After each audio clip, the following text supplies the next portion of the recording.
l'État est en train d'organiser de la maltraitance. On est en train d'envoyer nos plus jeunes élèves à l'école parce que derrière, l'objectif, c'est de libérer les parents, c'est d'utiliser nos écoles comme des garderies de manière à relancer l'économie.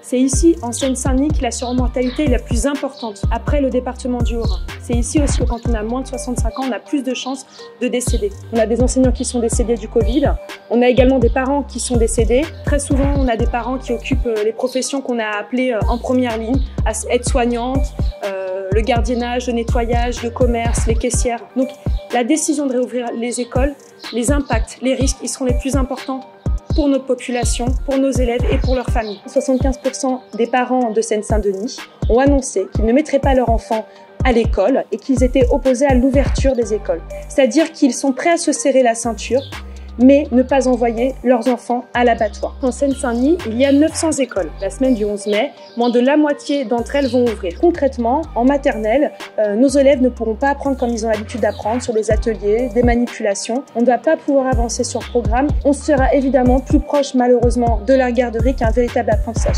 Sachant qu'on ne pourra pas accueillir la totalité de nos élèves, donc pour une partie d'entre elles et eux, ça sera donc encore l'école à la maison. On ne pourra pas garantir la distanciation sociale.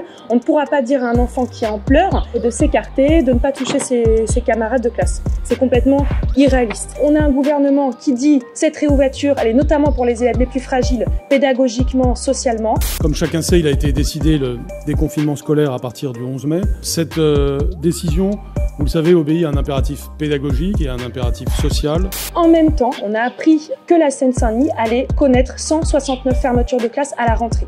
Au lieu de faire courir des risques à nos élèves, à nos familles, eh bien, il faut dès à présent réfléchir ensemble de manière à ce que septembre soit une rentrée réussie.